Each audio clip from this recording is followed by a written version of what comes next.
ফজরের কতক্ষণ আগে তাহাজ্জুদ আদায় করা যাবে? ঘুমানোর আগে অনেক সময় অজু থাকে না, তখন কি আয়াতুল কুরসি পড়া যাবে? আমার পিরিয়ড থাকা অবস্থায় আগ্রহ হয়েছে, অজু করতে বলেছেন হুজুর, এতে বিয়ে সম্পূর্ণ হলো? আমি স্বাক্ষর দিয়েছি, বগলে আতর ব্যবহার করা যাবে কিনা? স্ত্রী নামাজ পড়ে না, নামাজের জন্য বললেও পড়ে না, এতে আমার কোনো সমস্যা হবে কিনা? আমার মা আমাকে কথায় কথায় অভিশাপ দেয়, আমার বড় ভাইয়ের প্রবঞ্চনায় পড়ে, আমি সালাম দিলেও আমাকে গালি দেয়, অভিশাপ দেয়, আমি মানসিকভাবে ভেঙে পড়ছি, আমার করণীয় কি? আমার মন মেজাজ সব সময় কেমন যেন খিটখিট হয়ে থাকে, মাঝে মাঝে মানুষের সাথে ভালো কথাও ভালো লাগে না, কি করব? ঘরে অনেক কিছুতেই ছবি থাকে, যেমন বই, পত্রিকা, ম্যাগাজিন, সেক্ষেত্রে কি ওই রুমে নামাজ হবে? তাছাড়া বাচ্চাদের বিভিন্ন খেলনাও থাকে। আমার বাবার কবরের উপর কয়েকটি কবর হয়েছে, আমি কি সে কবর জিয়ারত করতে পারবো? শ্বশুর কিছু দিতে চাইলে নেওয়া যাবে কিনা? চলুন তাহলে আমরা প্রশ্নোত্তরের মূল পর্বে প্রবেশ করি। মেহেদী হাসান নাহিদ লিখেছেন, বগলে আতর ব্যবহার করা যাবে কিনা?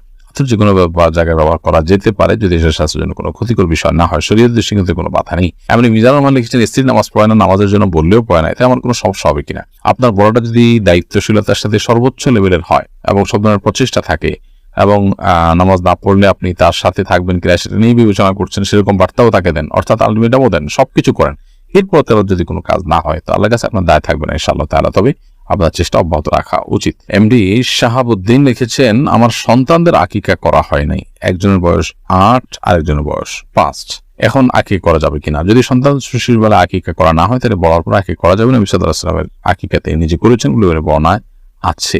এছাড়া ফুকাহা কেরামেরও সম্পর্কে স্পষ্ট ফতোয়া রয়েছে যে কারো যদি ছোটবেলায় আকিকা দেওয়া না হয়, জীবনের অন্য কোনো পর্যায়ে যখন আকিকা দেওয়ার তৌফিক হবে বা সুযোগ হবে তখন তারা আকিকা দিতে পারবেন, যদিও সময়ের মধ্যে দেওয়াটাই উত্তম এবং সুন্নাহ।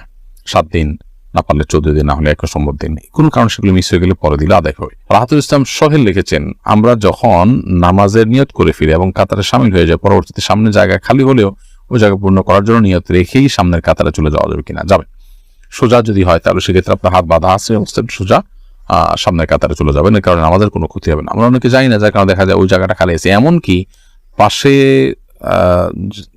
কেউ ছিলেন, তিনি হয়তো উযু ভেঙে গেছে, চলে গেছেন, বা কোনো কারণে গ্যাপ তৈরি হয়েছে, আমরা এই গ্যাপটা পর্যন্ত অনেকে পূরণ করে না, অথচ আমাদের মধ্যে এই গ্যাপটা পূরণ করতে কোনো অসুবিধা নেই, আমাদের কোনো অসুবিধা হবে না, মানুষেরই করা উচিত। জুবেল আহমদ আপনি লিখেছেন, আমার বাবার কবরের উপর কয়েকটি কবর হয়েছে, আমি কি সেই কবর জিয়ারত করতে পারবো? অবশ্যই আপনি করতে পারবেন।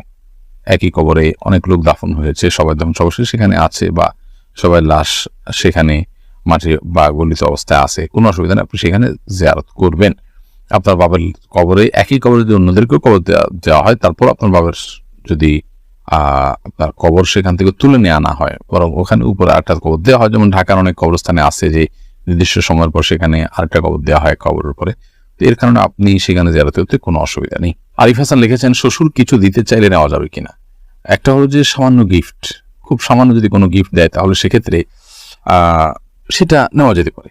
যদি সামান্য গিফট না হয়, যদি বিশেষ কিছু এমন কিছু দেওয়া হয় যেটা আসলে যৌতুকের পর্যায়ে পড়ে, খুব গুরুত্বপূর্ণ কিছু, খুব আপনার দামি কিছু, তাহলে সেক্ষেত্রে আপনার অবশ্যই আমাদেরকে খেয়াল রাখতে হবে যে আমরা সেরকম মূল্যবান কোনো কিছু যেটা যৌতুক হতে পারে, যদিও হাদিয়া, গিফট ইত্যাদি বলে দেওয়া হয়, কিন্তু যেহেতু মূল্যবান কিছু সাধারণত শ্বশুরবাড়ি থেকে দেওয়া হয় যে এটা যৌতুকের অংশ হিসেবে দেওয়া হয়, সেই কারণে সে বিষয়ে আমাদের সতর্ক থাকা উচিত এবং সাবধান থাকা উচিত। বন্যা মির্জা লিখেছেন, আমার মন মেজাজ সব সময় কেমন যেন খিটখিট হয়ে থাকে, মাঝে মাঝে মানুষের সাথে ভালো কথাও ভালো লাগে না, কি করব?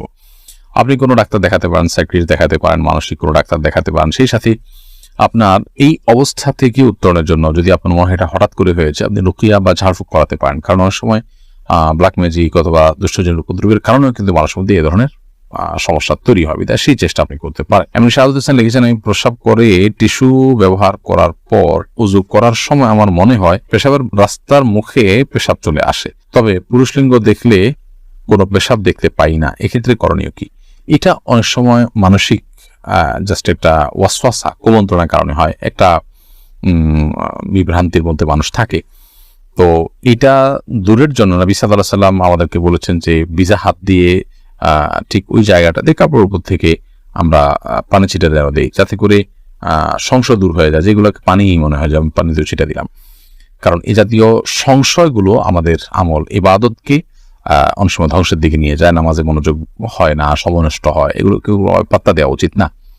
তবে এর বাইরে পেশাবের সমস্যা থাকলে তো অবশ্যই পেশাবের ডাক্তার দেখানো যাওয়া উচিত। শিলা আক্তার লিখেছেন, ঘরে অনেক কিছুতেই ছবি থাকে, যেমন বই, পত্রিকা, ম্যাগাজিন, সেক্ষেত্রে কি ওই রুমে নামাজ হবে? তাছাড়া বাচ্চাদের বিভিন্ন খেলনাও থাকে। বোন শিলা, ঘরে বিভিন্ন আসবাবপত্রে যদি প্রাণের ছবি থাকে তাহলে সেক্ষেত্রে সেই রুমে, বিশেষ করে এটা প্রকাশ্যে যদি থাকে টাঙানো ইত্যাদি, তাহলে সেখানে নামাজ পড়ে, যেখানে নাই সেখানে নামাজ পড়া উচিত। অথবা ওখানে নামাজ পড়তে বলে সেটিকে যথাসম্ভব ঢেকে কোনো কিছু দিয়ে চাপা দিয়ে তারপরে বা ড্রয়ার ইত্যাদিতে রেখে তারপর নামাজ পড়া উচিত। না হলে এটি মাকরুহ হবে। তবে সেখানে আসলে নামাজ হবে না এরকম না, নামাজ হয়ে যাবে। আতিক রহমান লিখেছেন, আমার মা আমাকে কথায় কথায় অভিশাপ দেয়, আমার বড় ভাইয়ের প্রবঞ্চনায় পড়ে, আমি সালাম দিলেও আমাকে গালি দেয়, অভিশাপ দেয়, আমি মানসিকভাবে ভেঙে পড়ছি, আমার করণীয় কি? দেখুন, মায়ের সাথে বিনয়ী থাকতে হবে এবং ভদ্রোচিত আচরণ করতে হবে, নরম থাকতে হবে। মা যদি কোনো অন্যায়ও করেন তারপরও সেটাকে প্রতিবাদ করা, প্রতিরোধ করা বা অন্যদের সামনে যেরকম আমরা রিয়েক্ট করে থাকি সেটি করার সুযোগ নেই। এজন্য এটা আমাদের মাথায় রাখতে হবে।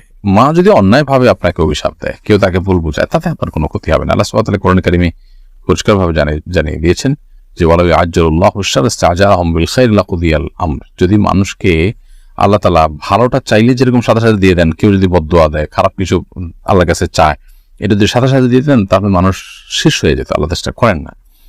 যদি রাগের মাথায় দিয়ে থাকে অথবা অন্যদের পরিচিত দিয়ে থাকে, ইনশাআল্লাহ সেই অভিশাপ আপনার কোনো ক্ষতি করবে না। প্রীতি ইসলাম আপনি লিখেছেন, আমার পিরিয়ড থাকা অবস্থায় আগদ হয়েছে, ওযু করতে বলেছেন হুজুর, এতে বিয়ে সম্পূর্ণ হলো, আমি স্বাক্ষর দিয়েছি।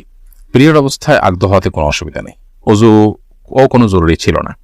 আপনি প্রস্তাবে সম্মত হয়েছেন অথবা প্রস্তাব দিয়েছেন, সে পাত্রপক্ষ সম্মত হয়েছে, অথবা প্রস্তাবের কথা লেখা আছে সেখানে আমি প্রস্তাব দিচ্ছি অথবা আমি কবুল করলাম এই কথা লেখা আছে, সেখানে আপনি স্বাক্ষর করেছেন, এরকম প্রক্রিয়াতে বিয়ে হয়ে যাবে। আর যদি মুখে কিছুই না বলেন, শুধুমাত্র স্বামীর ঘরে স্বামী স্ত্রীর ঘরে স্ত্রী আছে, আপনি নিশ্চয়ই সিগনেচার করুন, তাতে বিয়ে হবে না। এখানে স্পষ্ট বলতে হবে আমি প্রস্তাব দিলাম অথবা আমি কবুল করলাম, এর মাধ্যমে বিয়ে সম্পাদন হবে ইনশাআল্লাহ দিন, এবং পিরিয়ড থাকার কারণে এর কোনো ক্ষতি হবে না, অর্থাৎ বিয়ের আগদ সম্পন্ন হওয়ার কোনো ক্ষতি হবে না। মোহাম্মদ আব্দুল্লাহ আপনি লিখেছেন, জান্নাতে যাওয়ার জন্য কিছু আমলি কথা বলুন। জান্নাতে যাওয়ার জন্য ঈমানকে শুদ্ধ করতে হবে, শিরক মুক্ত করতে হবে, তাওহীদকে মজবুত করতে হবে, 5 ওয়াক্ত নামাজকে সর্বোচ্চ গুরুত্বের সাথে আদায় করতে হবে, এবং সেই সাথে বান্দার হক যতগুলো আছে, মানুষের অধিকার, অন্যান্য প্রাণীদের অধিকার, সেগুলো আদায় করতে হবে, সুন্দর আচরণ করতে হবে, হালাল উপার্জন করতে হবে। এই বিষয়গুলো মোটা দাগে জান্নাতে যাওয়ার জন্য সহায়ক।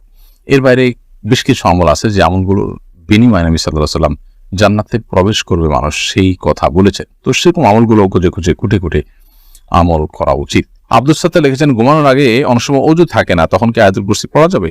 অবশ্যই পড়া যাবে। আয়াতুল কুরসি পড়ার জন্য ওযু করা জরুরি না, মুখস্থ তেলাওয়াত করতে হলে ওযু আবশ্যক না, বিধায় আপনি অবশ্যই ঘুমানোর আগে ওযু না থাকলে আয়াতুল কুরসি কেন 3 কুল কোরআন কারীমের অন্যান্য সূরাও আপনি পাঠ করতে পারবেন। মোহাম্মদ রাশিদ শাহরিয়ার লিখেছেন, ফজরের কতক্ষণ আগে তাহাজ্জুদ আদায় করা যাবে? ফজরের ওয়াক্ত হওয়ার ঠিক আগ মুহূর্ত পর্যন্ত তাহাজ্জুদ আদায় করতে পারবেন, তবে সেটা যতটা আগে হবে, বিশেষ করে রাতের 1/3 ফজরের ফরজ নামাজের অন্তত 5-10 মিনিট আগে হতে পারলে ভালো হয়। কিন্তু ফজরের নামাজের ওয়াক্ত হওয়ার ঠিক আগ মুহূর্ত পর্যন্ত আপনি সেটি পড়তে পারবেন। ইউটিউব চ্যানেল সাবস্ক্রাইব করতে ভুলবেন না।